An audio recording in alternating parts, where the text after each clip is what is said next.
Welcome everybody to our external webinar. At today's presentation, we are going to have Dr. Maryann Martone. Dr. Martone is the principal investigator of the New Informatics Framework project. She just completed her tenure as a U.S. scientific representative to the International Neuroinformatics Coordinating Facility, where she still heads the program on ontologies. She is finishing up her tenure as president of Force 11, an organization dedicated to advancing scholarly communication and e-scholarship. In today's presentation, she will be talking about Hypothes.is, creating a lightweight, open, portable knowledge layer over biomedicine. Please welcome Dr. Martone. Thank you, Rosemary. Can everybody hear me and see my slides? Yes. Okay, great. So I was just on a webinar, I think it was 2 weeks ago, to talk about the Resource Identification Initiative with my colleague, Dr. Anita Brandowski. But today I am speaking in my capacity as the Director of Biosciences for Hypothes.is. Hypothes.is is a nonprofit company that is developing a technology to do exactly what the title says, create a lightweight portable knowledge layer, essentially over the web, but over biomedicine in particular. So the mission of Hypothes.is is really, again, to make sure that the web has a layer that originally was envisioned for it when people conceived of the web. That is, that it was an interactive thing and that you should be able to take a document and highlight things and add an annotation to it. For various reasons, this never was realized at the time, technology and other things being what it was, but it is now possible to do it. And for those who are interested more in the history of Hypothes.is, there was an article that just came out in Nature on annotating the scholarly web that can give you this information. So annotation is distinct from commenting, in that annotation, as you see here in this book, is very much tied to individual phrases, individual pieces of knowledge. So while the web has commenting systems all over the place, first of all, they are a very small part of the web. They are controlled by the people who create the content. They have to deliberately embed the comments into it. They are sort of at a scroll down at the bottom. And in many cases, they may be in a proprietary enclosed format. That is, if somebody goes to one site and comments on an article, and that same article is in another site and comments, that the comments don't transfer. You also basically need a different account for every site if you want to go around the web and leave some comments. Of course, we don't have to do that. We can do what we do now, which is we go to different places and we add content, or we comment on an article through a blog or some other reference form. Even in a scholarly article, we refer to something that is at a distance. So essentially, it doesn't really have to be like this now. With a web annotation, one can actually create an interactive layer over the content as it appears. So it works as a layer over a web page and a PDF. Right now, it primarily works with text, but as I'll show you, images, video, and other types of research objects are coming. Hypothes.is was founded as a nonprofit because they believe that this technology should be ubiquitous, open sourced. It should be standards-based, that is, interoperable. There is a mission here to enable this conversation, and that it should be easy to use. So essentially, we are at the cusp of developing a capability for the web that should be just like the web. There is a working group in the W3C, the authority that defines standards for the web, that is looking at web and creating a standard for web annotation. But more importantly, any compatible client should be able to create them. Any server should be able to deliver to them. A client should be able to listen to whatever sources of annotations they want to. So it's not that if I create my annotations using Adobe Reader and I need to use Adobe Reader to read them, it should be portable and interoperable. Nobody has a control over them. And I think that this brings a very sort of profound set of questions, particularly for science. But here it is more importantly, no one has a monopoly over the format. It belongs to everyone. It's an open format. And the software and the service providers are not locked together. So essentially what this allows us to do is to have an independent layer over the existing web that is not controlled by any one vendor, any one publisher, any one information source. So before I go into specifics for biomedicine, I just wanted to show a little bit about how Hypothesis works. So I have a little video here, and if there are questions, I can always switch to a live demo. But essentially, I'll show you how to install Hypothesis, how one annotates it, some of the functions that are currently available. So this is our home page, and let me click it, Hypothesis, in order to get there. And in order to use Hypothesis, it's free and open source. You can install a plugin, or you can, let me just pause this for a while, you can add it to your own website.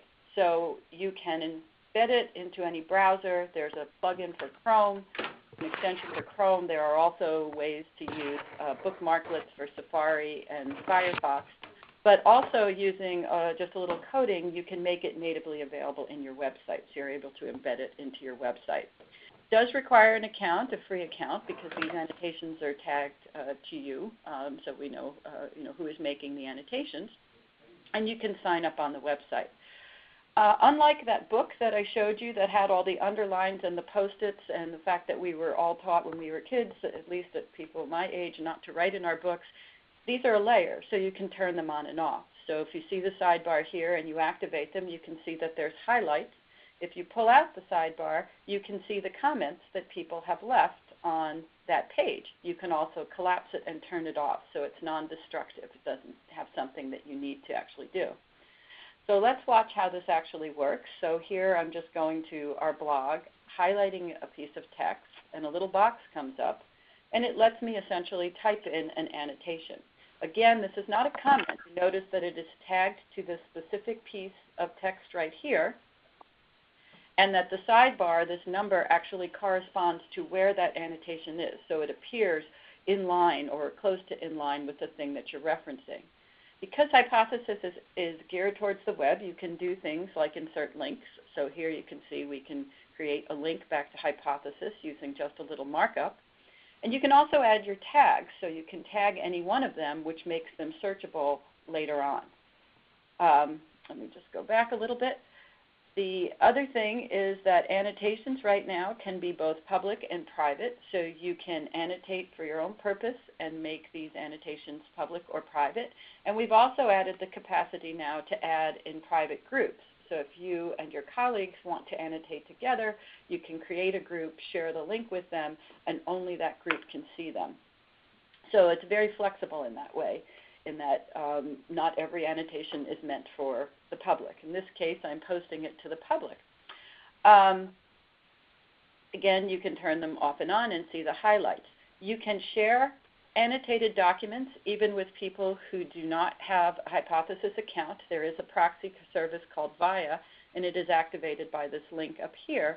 Essentially, if you send that link by email to somebody, they will be able to see the annotations on top of a document, although they won't be able to reply to them or add their own annotations unless they have an account. Get going again.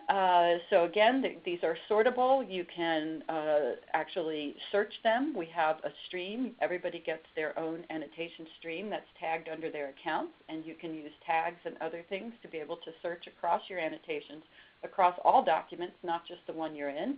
There's even a public annotation stream. So at any given moment, you can see conversations that are going on in the web around the world in different contexts.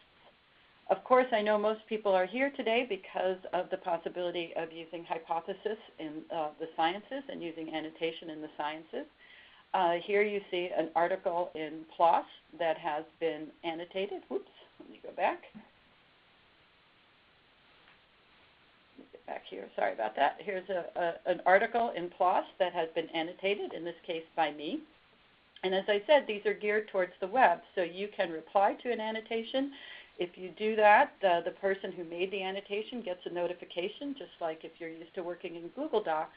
In this way, we're able to create these interactive forums around articles that were heretofore static.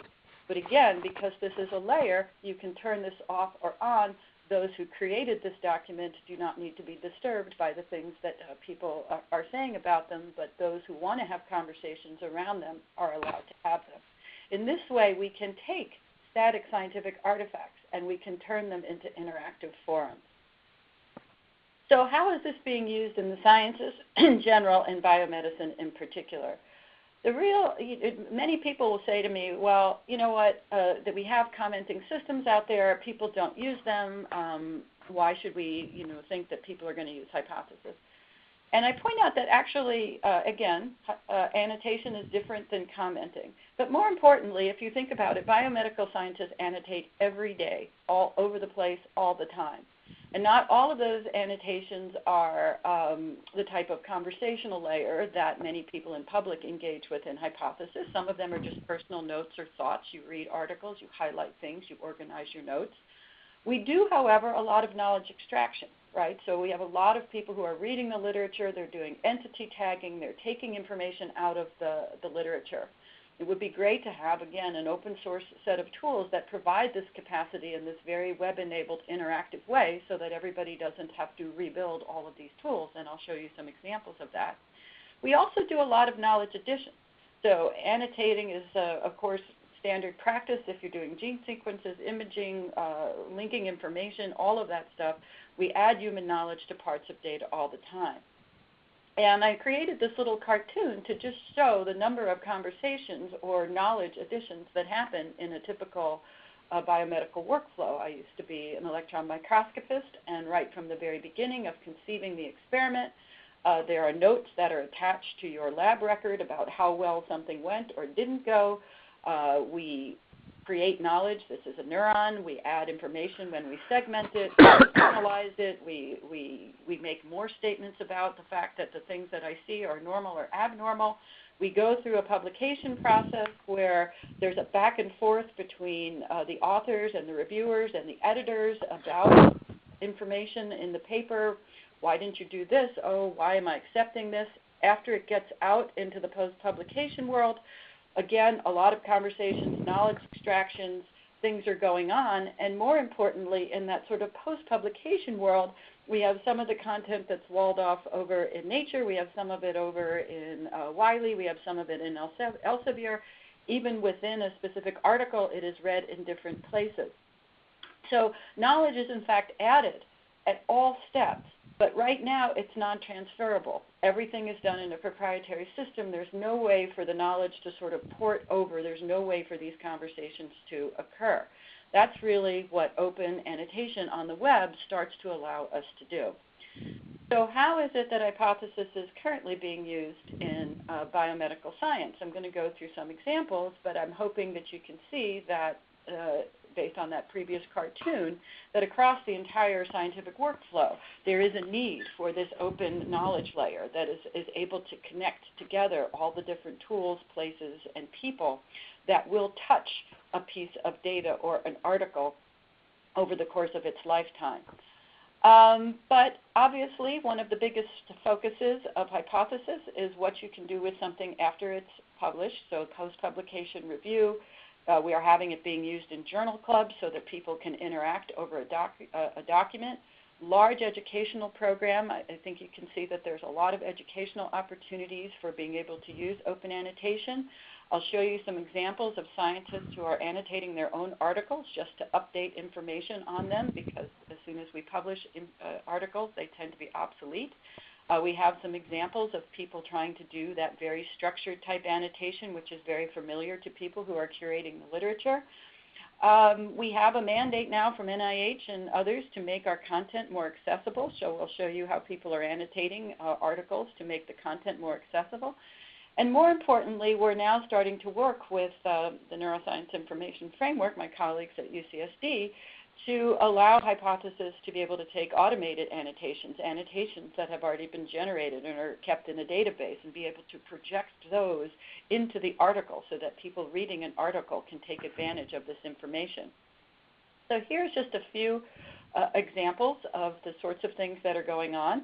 Hypothesis is a very quick and easy way to not only take notes on published materials, but also to provide feedback on published articles. So we had a little project with Wikipedia where we had some scientists read Wikipedia articles, and rather than having to learn how to natively edit the wiki, they could just very quickly provide feedback on information that's inside of those articles.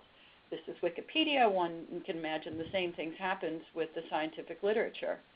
One of the most spectacular use cases of this is actually a group of scientists, an organization called Climate Feedback. These are climate researchers who read news stories on the web. As you know, climate change is a very controversial topic. And they will read articles that appear in The Guardian, The Times, The Wall Street Journal, and add annotations to them. They make these annotations publicly available, and they rate individual statements. They'll link to additional evidence. They'll say if there's counter evidence. And what's interesting is that based on this annotation, there's actually been some corrections that have been issued in a couple of articles about climate change. So it gives scientists a voice on what's going on in the popular media. One of the most exciting things, again, I think, is that in a very non-destructive and interactive way, as I mentioned, it turns research articles or other research objects into living documents. So this is Alyssa Chesler, who's a scientist at Jackson Labs, who actually annotated one of her papers to provide updates. So, for example, she points out that the GitHub community code repository that was mentioned in the paper, which was published back in 2012, is now in Bitbucket. They've moved it. Excuse me, can I interrupt for a second? I'm sorry. Yeah. Can you please mute your phone? There's very noisy background. Someone is making a lot of noise, so please mute your phone. So I invite people, in fact, to go and read some of their old articles, as I have done, and I was surprised at the number of things in there which have been updated, abandoned, migrated, or moved. And if you would like people to take full advantage of your papers, it's a really easy way for you to put that additional information in, because the publishers aren't going to be able to do that or are not going to want to do it, and it's going to constantly change. So it's, again, very lightweight and very easy. It takes 10 or 15 minutes for one to go through one's article. As I mentioned, it's a really good way for making your science accessible. And in fact, we have a group of graduate students with the American Association for the Advancement of Science who are going through science articles and using Hypothesis with some customized interface components that they've made to make these articles more accessible for use in the classroom. It's called Science in the Classroom. So they provide glossaries and links to previous works, authors, experiments. So it's a very powerful way to make one's science more accessible. Again, it opens up communication channels around scientific articles where one can ask questions. So as my capacity working for Hypothesis, I was looking at various scientific articles that had been annotated, and I saw one where somebody asked a question about gene networks versus brain networks, and that was 6 months ago. I answered it, and he replied, "Thank you very much for giving me this answer." So one can see that you can set up communication channels with authors and other people around one's paper so that we can provide additional information, additional clarifications that were not possible before in a very kind of asynchronous, atemporal way. So people can ask a question, people can answer it when they have time. Here's that little exchange. Hypothesis in the classroom. Dr. Jeremy Dean at Hypothesis has a very active program in education. This fall, there were over 50 classrooms that were using Hypothesis, including Dr. Elba Serrano at New Mexico State University, who had her graduate students reading and annotating on neuroscience articles, as you can see right here. So many educators are finding, again, that this is giving a new capability, a new layer to students as they are able to collaboratively read, collaboratively feedback, work together in teams a lot more effectively. And as we know in science, science is moving towards teams. This provides a very easy way for people to get together and share the reading experience, something that I think is very, very important in STEM education. So Hypothesis is becoming part of a flipped or blended classroom experience. As I mentioned, a lot of some of the use cases we're seeing in biomedicine are less about this sort of conversational layer, because many people are like, well, I don't want to do this in public, I don't want to do this, and I don't want people to see. That's fine. Hypothesis is just a very useful general purpose code base and toolkit for doing the types of things that we typically associate with annotation in biomedicine. So this is a use case by my colleague David Kennedy, who I think is on this webinar, from NITRIC, the Neuroimaging Tools and Resource Clearinghouse. And he has been using Hypothesis as a quick way to produce reports by tagging the literature, essentially inserting a little bit of markup into the annotation. Because Hypothesis is free and open source, you own your annotations, you can get your annotations back, and he was able to export his annotations into a tabular representation, essentially to do that type of entity tagging, that structured annotation that biomedicine does all the time. But again, there was no coding that was necessary. There was no new code that needed to be developed beyond very simple import and export routines, or simple markup and export routines, saving everybody a lot of time and energy. We have been hearing from people who do biocuration that this would also allow curators around the world to see what information has already been extracted from an article, so that it doesn't need to be done twice, and other people would be able to take advantage of the work that's going on. For those of you who were on the webinar, I think it was last week, on the Resource Identification Initiative, you know that through Force 11 and NIF and some of the other projects I'm involved in, that we have been working to get a new type of annotation, essentially a citation into the literature, called a resource identifier. Essentially, authors are supplying accession numbers from authoritative databases that serve to identify key resources that they used. Those are right now antibodies, genetically modified animals, and software and databases. And there again, NIH has established registries for these entities around the world. If you know about these registries, you can go to them. But we were finding that in the literature, most researchers were not providing enough metadata for us to be able to identify what they used. And so the solution was, give us an RRID, this accession number that comes out of this database, make sure that it's outside the paywall, and make sure that the syntax is uniform across journals and publishers. And if you heard the webinar last week, you know that this has been a very highly successful pilot project. We've got over 70 journals participating, and these RRIDs are appearing inside of the literature. Right now, these RRIDs don't do anything. There is a group at Force 11 that is working on making them machine resolvable, but essentially, because an RRID is a regular expression that doesn't take very much for a text miner to be able to identify, we are looking at working with NIF to use Hypothesis to be able to easily resolve these RRIDs and attach different information to them in the context of the article without having to send people to other sites, without the publishers or anyone else having to develop any special machinery. So this is a pilot project right now. It's in its first stages, but essentially we have a little piece of JavaScript that on any article will go and try to recognize RRIDs. It will highlight them. You can see that in this paper it found 5 antibodies and 2 tools. It then imports information automatically from the NIF SciCrunch database about these RRIDs, and they're piped automatically into Hypothesis. So this next movie actually shows that. This is a Journal of Comparative Neurology article. We've run the script already because it's a little slow since it's just beta code, that found animals, antibodies, and tools. And if we now make the movie go, you see that right now there's no annotations there. But if I click on the little RRID resolver and then I scroll down, now you see that an annotation has appeared.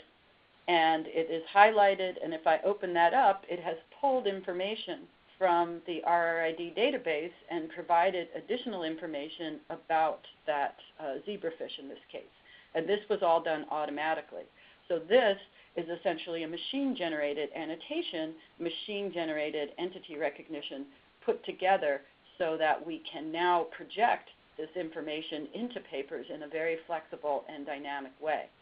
And I have to say that this was one of the things that attracted me to Hypothesis when I first learned about it, was that those of us who are running data repositories, resources like NIF, we know that many people don't even know that they exist. And essentially, if you talk to informaticians, they'll tell you that researchers spend their time in two places, Google and PubMed. So what I liked was that Hypothesis actually was a way for us to project NIF's information that we have into the place where people are reading it, rather than having them required to know that we exist and come over there and look at it. So again, it's a lightweight, portable knowledge layer that can connect the different pieces of the ecosystem without requiring a whole lot of new development on the part of either the developer, the people who are providing the content, or those who are creating these resources. So essentially, I think also that beyond being simply useful, this really gives us the capacity to do something very new and very significant. We all have been hearing of the reproducibility crisis in science, in biomedicine in particular. We know that part of that is that information transfer is very, very slow and ad hoc. So people can be reading about a paper that references a cell line or an antibody. Somewhere in those 28 million articles, there may be a statement or a paper that says, oh, hey, you know what, this doesn't seem to work very well under certain circumstances. We know we're encouraging people to put methods into their papers that are very, very detailed, but we also know that those are not perfect, and that allowing people to put updates and start conversations about these methods would also go a long way towards making these things more reproducible. We also know that the authors themselves, who care very much about their work, would like to be able to provide updates and what have you, but trying to do that again more formally through these commenting systems, it's just not, it's difficult to make comments, and they're so divorced from the material itself, locked into that one system, that they don't transfer. So again, if we sort of think about this, what if over any paper we could know if the paper's been retracted? Oftentimes that information's not available right there when you're reading it. What antibodies are being used? Have issues been reported with them? Who else has tried to reproduce this? Are there additional notes by authors since the original publication? What do my peers think of this? What Hypothesis gives us, open annotation in general, Hypothesis in particular, is that this actually makes this possible now. And we are actively working on putting the partnerships together to be able to do things like you see right here. I recognize that an RRID is there. I know that a validation report has been produced over in another place, and so when one is reading about that antibody, you can find those validation reports. You can find links, additional information that is available for any given research resource. So even though Hypothesis is sort of simple in the sense that it says, well, we annotate, we take notes, I think the implications for biomedicine are actually quite profound.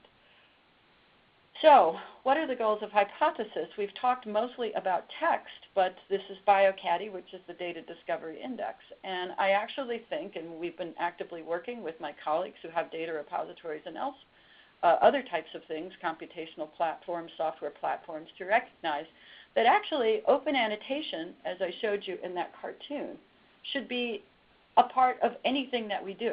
It should be a part not just of articles, but it should be parts of databases, those that provide data sets. Any place where people are looking and using information, there ought to be this feedback layer that's possible. So we're starting, as I'll show you at the very end, a very ambitious project called Bringing Open Annotation to All Research Objects. Data annotation is a major use case in biomedicine. Everybody's got to build their tools from scratch. Everybody has, builds a proprietary format for that particular tool or context. We do not believe that the algorithms that would recognize a gene sequence or a particular entity inside of a paper or a part of an image are a part of Hypothesis. Those are the science that everyone needs to develop on their own. But as you saw in the RRID case, there's no reason why one cannot link that type of algorithm to an open annotation framework so that annotations can sort of pass through, they're web-enabled, they're searchable across contexts, all the things that web annotation allow us to do. I also think, again, in very practical terms right now, having run a data repository, there's a whole lot of things that go on, just like with journals.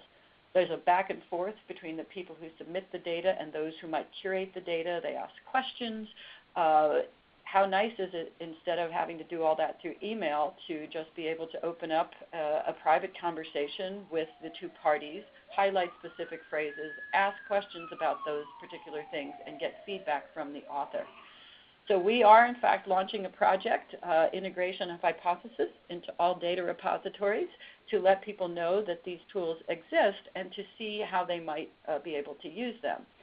So I think my colleague Russ Poldrak up in Stanford, he is with a bunch of other neuroimaging colleagues, have a data sharing site called NeuroVault. Hypothesis is very easy to install. Essentially, a graduate student was able to install Hypothesis in less than a day and use it to provide a metadata curation tool. They essentially need to read the papers that come along with these data sets, and they extract various quantities from the literature. And she was able to sort of set that up right here in part of a workflow so that people could use Hypothesis to provide that information. They could extract it and insert it into their database. Again, Hypothesis works with any web-enabled object. So you can right now, if you have a CSV file on the web, you can annotate it and ask questions, highlight specific rows and entities. This is a very nascent capability. We're seeking partners to help build this out. But again, we can broaden out the things that we annotate, not just to narrative and text, but also to data files and then data objects themselves, like sequences and imaging, and think again how the Hypothesis interface and services can be used on top of those. We are very pleased that GigaScience, which many of you may know, that is both a journal, but they also have a database for putting the data associated with papers into making them openly available. And GigaScience has just integrated Hypothesis into their database. Right now, it's mostly working with the abstract pages, but the actual data sets are soon to follow. Again, it is very easy to integrate this into any given database, and therefore it provides, again, this very sort of lightweight, cost-effective means to adding this capacity to any scholarly object. So what's on the horizon and what's next? I've shown you some of the use cases for Hypothesis. The way that people are using it now. I've shown you some of the pilot projects that we're working with on various partners to make Hypothesis more useful and integrated into the biomedical workflow. I'm sure many of you have questions, and I'm going to leave plenty of time for questions because this is a new capability. People ask about moderation, and they ask all kinds of things. So there's several things on the roadmap that we think are going to be important to the scholarly use cases that biomedicine may want to address. One of the very first ones is that we are going to be integrating the ORCID ID, the researcher ID, into annotations. So authors will be allowed to tie annotations to their unique author identifiers. Why do we want people to be able to do this? There's really two reasons. One, we want to give authors credit for annotations. So in domains such as the humanities and in other areas, an annotated document is considered a scholarly work. The annotated works of Shakespeare, the annotated works of Byron is a work of scholarship. And you can see that the science in the classroom, you can see that some of the deeper commentary that people are providing over articles are works of scholarship, and they should be credited. So we want to make sure that authors are getting scholarly credit for annotations. But more importantly, if people are allowed to say things in a public place about something that has been created, we'd like to be able to evaluate the expertise of the annotator. So if by linking to their ORCID profile, you would get some sense of who it was who was saying this. It would also allow us even automatically to perhaps be able to say this might be a competitor because they publish in this domain. I think there's all kinds of things that can be done once we know who it is that's annotating.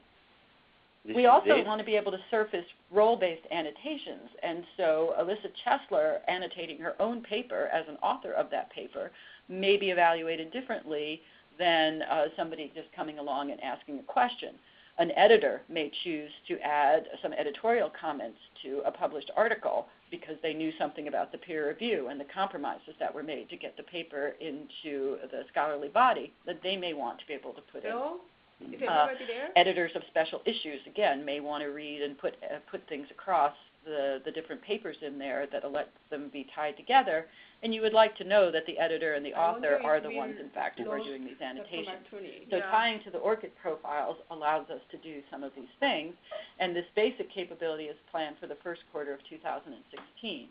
We're also working with altmetrics. For those of you who know altmetrics, that there are other things that guide how much of an impact a scholarly object has. Are people reading about it, or blogging about it? Are they downloading it? Are they tweeting about it? We also think if people are annotating it, whether they're annotating it because they like it or don't like it, that's part of their impact, and that should be part of the altmetric score, and we are actively working with altmetrics on that. The next thing is that there's many formats. So right now, one of the capabilities is, in many cases, if you annotate the HTML version or the PDF version of the document, provided that the PDF has been produced in a way that allows us to create document equivalents, those annotations will transfer. So whether you've annotated the PDF or the HTML version, they will transfer. But there's also e-publication formats. There's other sorts of formats that need to be addressed because nobody is going to be reading the same document in the same format in the same platform. And the whole purpose of Hypothesis is that we can help transcend this environment. We are also working to integrate into popular apps such as PDF readers and book readers. There's some functionality on tablets, but it doesn't work particularly well. I showed you some examples of the structured annotation use case, which is very important to biomedicine, and David Kennedy has been a great sport in testing this out with us. But these are prototypes, and we know that this needs to be built out a little bit better. One of the very first functions that will be coming within the next few months is the ability to tag with controlled vocabularies. So right now you can tag, but those are user-supplied tags. We would like to be able to tag with ontology terms or whatever vocabulary somebody chooses to sort of enforce structured tagging. And we also are planning on having an annotation dashboard to make it much easier for users to be able to manage their own annotations. I myself now never read the web without my Hypothesis plugin activated because I just find it a very useful way to organize things that I have been reading. But our biggest initiative is this annotating all knowledge. So this was the initiative that was actually featured in that Nature article. And Hypothesis, again, was founded, as I mentioned, as a nonprofit because, of course, we want everyone to use Hypothesis. But it's more important that in the dawn of this new capability, this interactive overlay on top of web-based objects, that we truly engineer that for the 21st century and avoid some of the silos and things that have come up in the more traditional forms of transferring scholarly content to the web, where everything is locked across these different platforms. We really want annotation to be developed as an open capability. And therefore, we've been contacting and working with major partners. So you see Wiley and ORCID Ubiquity Press, HathiTrust and JSTOR, eLife individual journals, to essentially create a coalition that can help define both what this knowledge layer is going to look like and how it is going to interact and operate, that is, the norms in which that we develop to actually use it, but also that everybody commits that this is not something that's going to be locked down, that it is something that's going to be able to be transferable and non-proprietary. And we've been very surprised, or I have been surprised, maybe my Hypothesis colleagues haven't been, at how much people inside the publishing houses understand that this is in fact the way that it should be done. That this is, I think, the first time where everybody has been willing and able to kind of come together, and we hope NIH and all of the funding agencies do as well, that say this is a capability that should be truly engineered for the web, and that it is not owned by any individual. They may create good tools on top of it. They may create custom instantiations, but that they are declaring that we are not going to own those annotations. Those annotations belong to the people who created them and essentially the people who created the works on which they reference. So this is actively building up. We're going to have our first meeting at the Force 2016 meeting in Portland.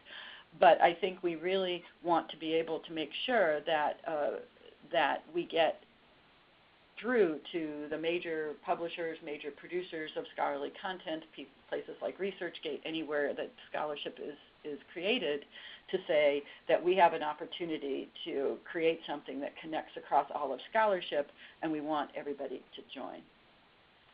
And we want bioCADDIE, and we want NIH, and we want everyone else also to sort of join this effort. This is not a declaration that you will use Hypothesis. It is rather that you are committed to creating this non-proprietary portable knowledge layer and incorporating it and making it ubiquitously available across all the different objects that we create.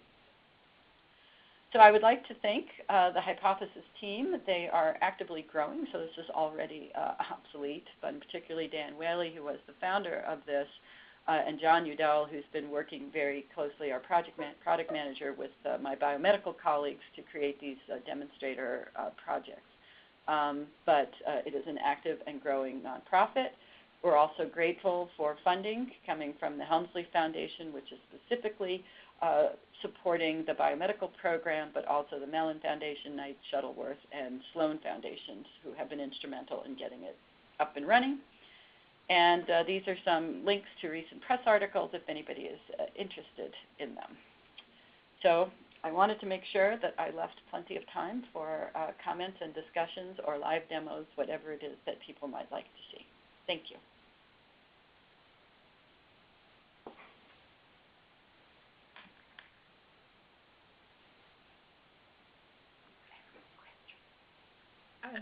Has anyone a question?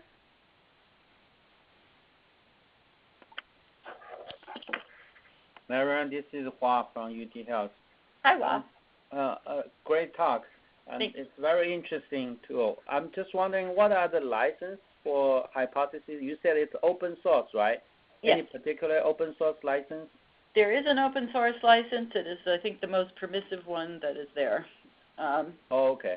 Yeah. Like a Apache 2 or something like Right. that. And the annotations themselves, the public annotations are CC0. So private annotations are private, but any public annotation is a CC0. That is, they are meant to be reused. Mm-hmm. So right now it's only working for the browser type. Are you guys also planning on like a mobile device version? Yes. We get that requested a lot, and that is on the roadmap. Okay. Thanks. Uh-huh. Maryann. Hey, Maryann, this is Julie here. I just wanted to say I texted you some questions. I apologize. I'm in a very noisy environment, so I'm going to turn my mute on. I'll let you read the questions. Oh, okay. You don't have to answer all of them right now. Let me look at the text. Ron, while I'm reading those, did you have a question? Yes. Talk about, as I understand this, the annotation there goes into publications. And what about... It goes on top of publications, yeah. On top of publications. Okay. What about data sets? Well, that's what I said. Right. So right now, if you have... So the Hypothesis and the Open Annotation Standard, there's been some work on an Open Annotation Standard for images to attach annotation to parts of images, but that is not fully enabled yet. But essentially, I showed you the slide with the CSV file. Any web format or things that can be converted into a web format, you can annotate. What you can't do with images right now is attach an annotation to a specific part of an image, but you could highlight the figure legend, for example, and annotate that. The data uses are the ones that I'm most interested in exploring, because I think, again, an open annotation toolkit that can be delivered to biomedicine to handle the most common types of data objects is a very important thing to have. Images, I think, will be one of the first ones, but also tabular data. Now, there are some questions. People often ask me about dynamic data. What happens if the data goes away? What happens if the Wikipedia article changes, right? The web is a mercurial place. And so there is some fuzzy anchoring, so that if the thing that you see is still around. We tend to be able to find it. But if it goes away, there's now a type of annotation that's called an orphan annotation that says, well, this was there. The snippet is captured, so you're able to see what it was that was annotated, but it's not there anymore. And I think, again, because this is a new capability, the conventions around how these things should be that are going to be handled will start to emerge, because obviously those orphaned annotations belong to an earlier version of something, and so it's part of the historical change document. We are working with the web archive so that at some point when you do annotate a document in Hypothesis, you'll be able to save a copy of it and its annotations to the web archive. But one of the use cases that we're starting to explore with partners is dynamic data, right? So the data changes. I can go into a NIF and issue a query, and I can annotate the result set that comes from that. I actually do that all the time because I find it a useful tool for organizing things as I explore data set to data set. But if a new dump comes in and that data element is now ranked 50th instead of second, will it find it? Those are the sorts of things that we need to explore. But I think, the goal of Hypothesis is to make sure that there's an open annotation layer for all things that we want to annotate, and in biomedicine, data is one of the big ones.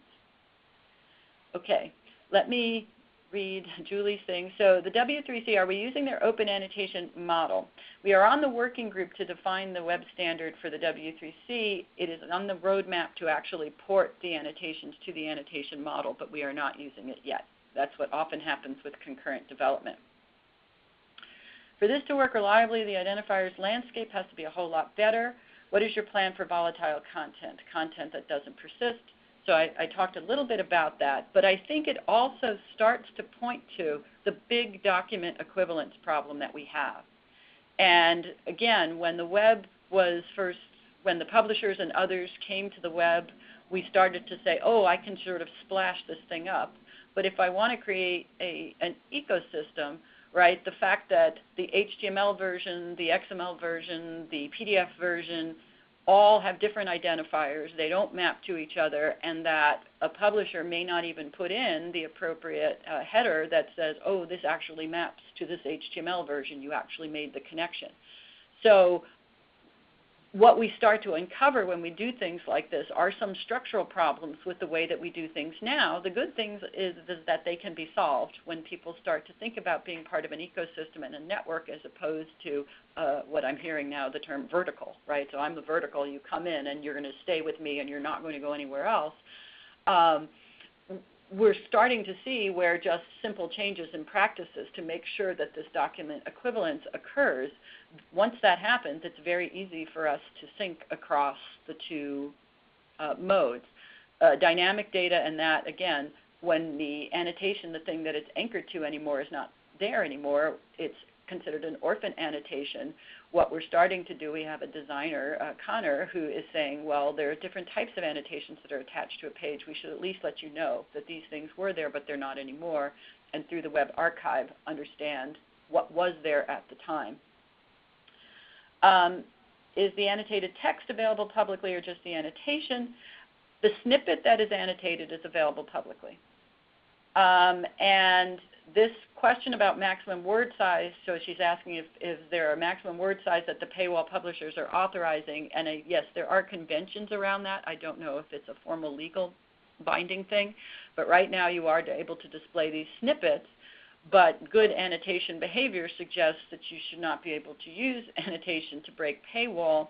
In fact, right now, because of the document equivalence problem, that the abstract and then the paywalled article have a different URL. If you've annotated the paywalled article, unless you have a subscription, you won't even be able to see the annotations. We don't think that, unless you look in the stream, but we think, again, that you should be able to see the annotations independent of the paywall. So let me skip to somebody else because you had a lot of questions. And Mary Mangan said, is there a way to delete offensive or spam comments? Right. So moderation is one of the big questions we get all the time. And there is a nascent capacity to be able to delete.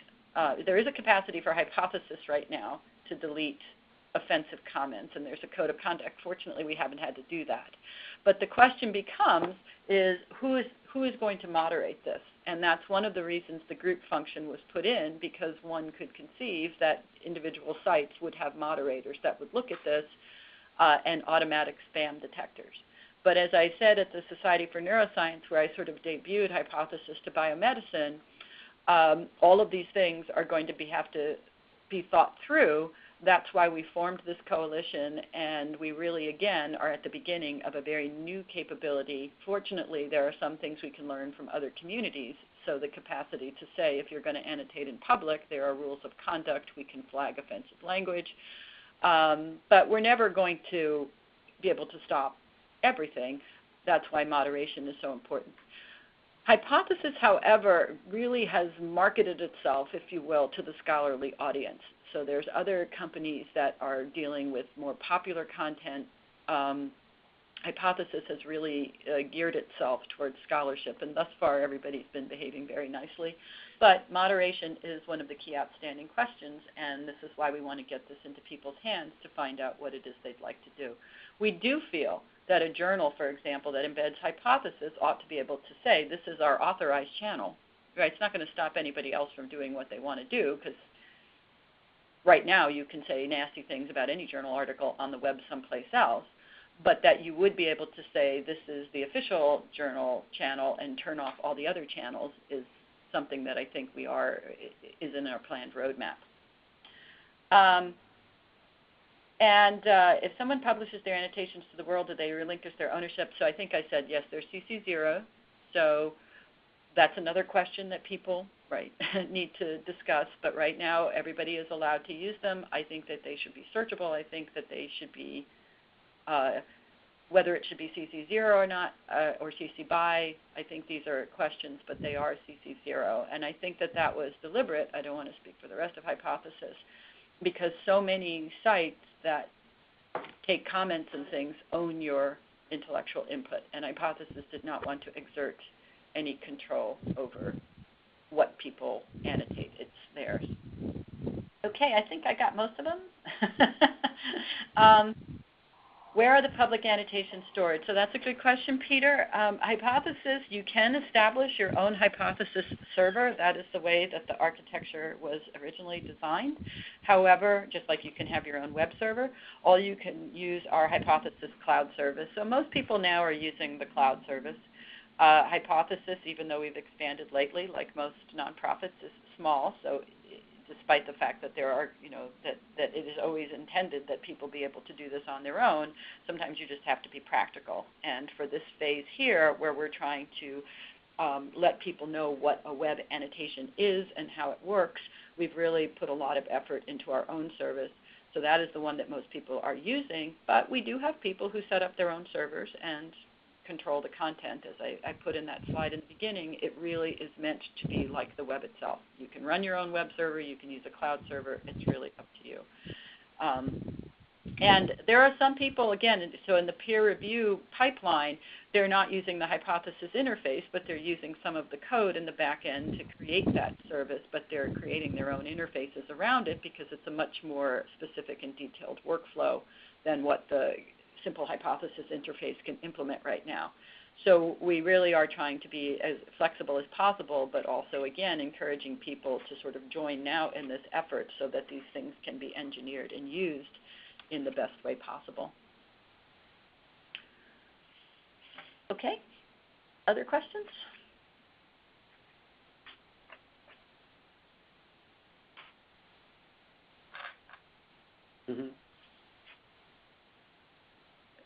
I think I got most of your, there's another one. What kind of setup is required for a publisher or data to enable Hypothesis? So embedding it into your site is just a little bit of JavaScript that you put in, and then Hypothesis just appears in that sidebar. People don't have to install the plugin. And for most sites, that's very easy. There is a WordPress plugin and also a Drupal plugin that people can use to make it available through those sites. We do have a product manager and others who can work with you if there's any troubles, but generally I've been hearing that it is relatively easy to install. We don't yet sync with local user accounts. That is, again, on the roadmap for the coming year, so that if you log in, you'll be able to log into Hypothesis at the same time. Right now, you need your Hypothesis account and your local account if it's a password-protected site. But installing Hypothesis itself, there's that place on the website that says add it to your website, and it will take you to the code base. There's an open GitHub repository, whatever you need. And the Hypothesis team is really great about providing user support.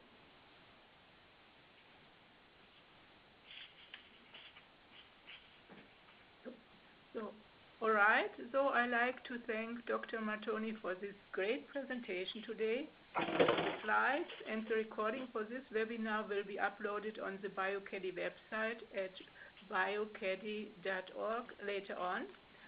Our next meeting takes place on January 14th, 2016 at 10 a.m. Pacific Standard Time, and the speaker will be announced later on. Thank you, everybody, for attending this meeting. Yes, thank you very much, everybody, and please feel free to contact me if you have any questions. Bye. Happy holidays to everyone.